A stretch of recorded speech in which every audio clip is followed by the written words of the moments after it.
Allora, un libro di saggistica, adesso si dice no fiction. A me mi si attorciglia la bocca soltanto che a pensarci. Comunque, eravamo rimasti.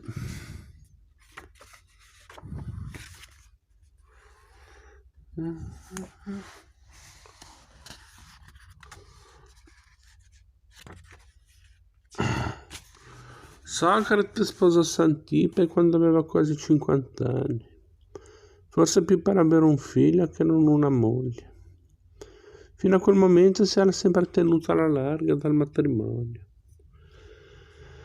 E a chi gli chiedeva consiglio se doveva sposarsi o meno rispondeva invariabilmente: fa come vuoi, tanto in entrambi i casi ti pentirai. Viaggio nella Erza, vita dei filosofi.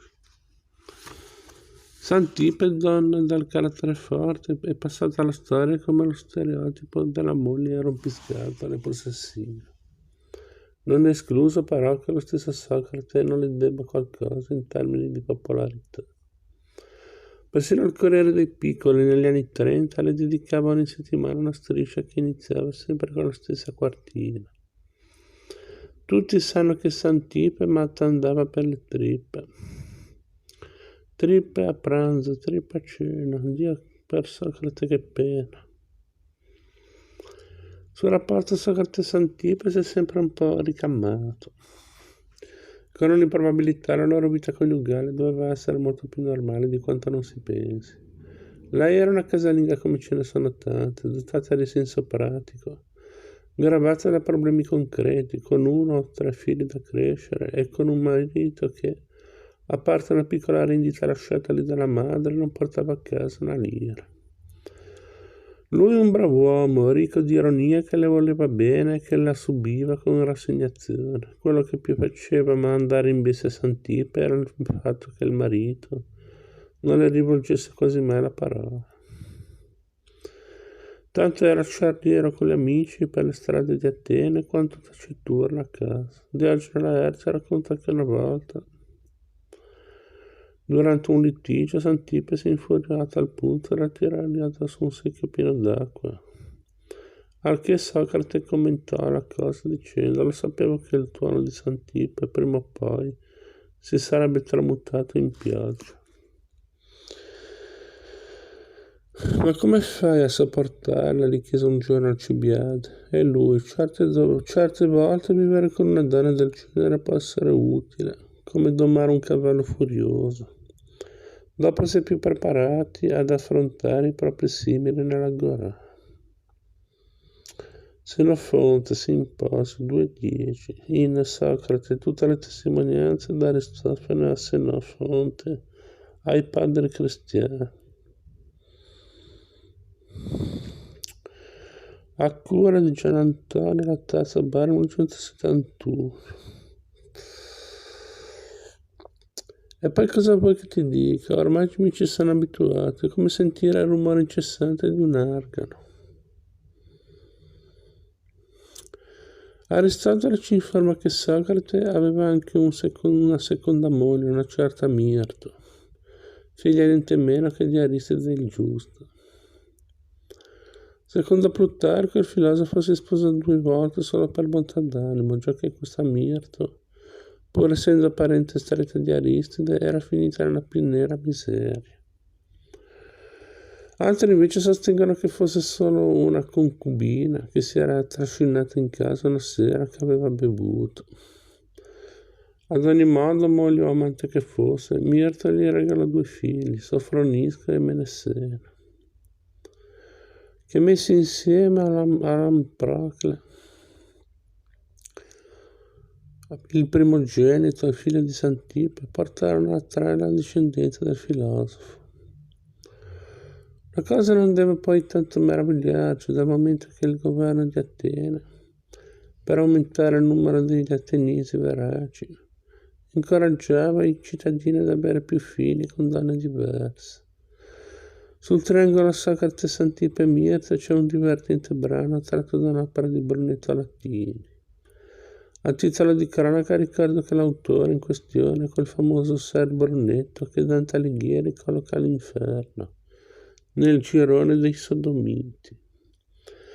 La citazione non ha alcun fondamento storico, però ci fa capire come nel Medioevo fosse visto il rapporto Socrate-Antipe.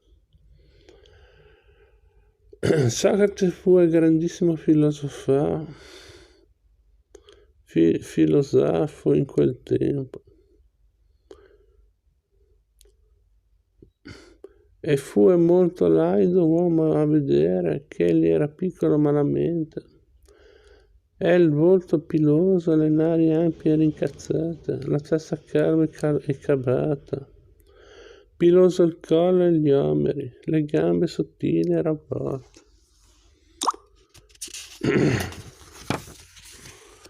E aveva 2 mogli in un tempo, le quali contendevano e gariano molto spesso, perché il marito mostrava amore oggi più all'una e domani più all'altra, e questi, quando le trovava garrire, le iniziava per farle venire a cappelli e faceasi beffe.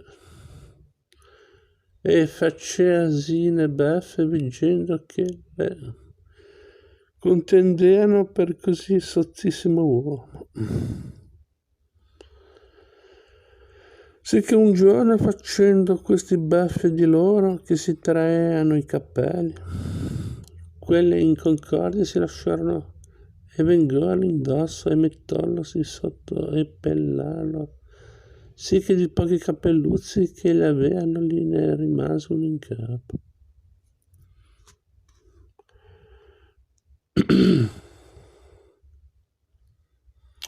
A proposito di guerra, Socrate fu un buon soldato, anzi diciamo pure un buon marino. Nel 432 venne imbarcato insieme ad altri 2000 ateniesi e mandato a combattere a Potidea, una piccola città nel nord della Grecia che si è ribellata allo strapotere di Atene.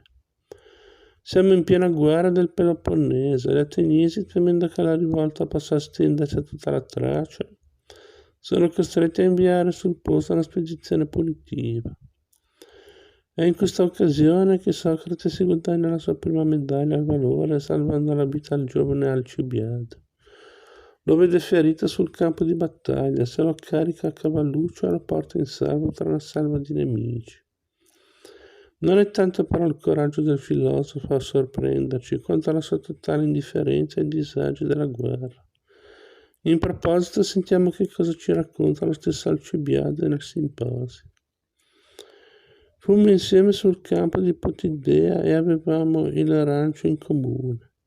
Tanto per cominciare, non solo era superiore a me nelle fatiche militari, ma anche agli altri.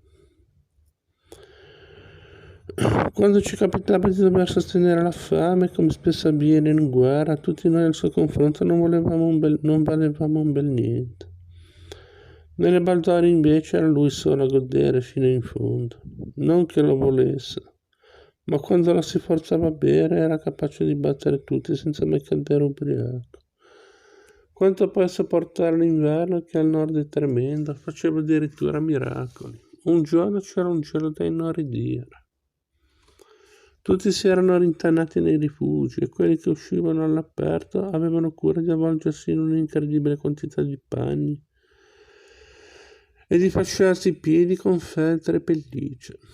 Ebbene, lui se ne andò in giro con la gabardina di sempre, scalzo, camminò sul ghiaccio come se niente fosse, tanto che alcuni soldati pensarono che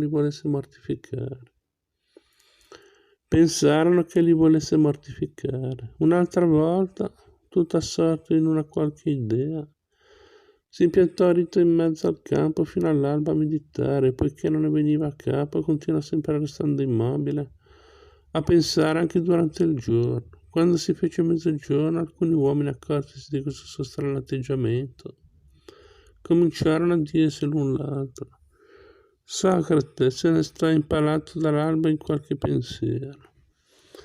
Alla fine alcuni ioni, scesa la sera, già che quella volta era estate, portarono fuori i giacili e si misero a riposare all'aperto per controllare se fosse rimasto piantato lì tutta la notte. Ed egli vi stette finché non vide spuntare di nuovo l'alba.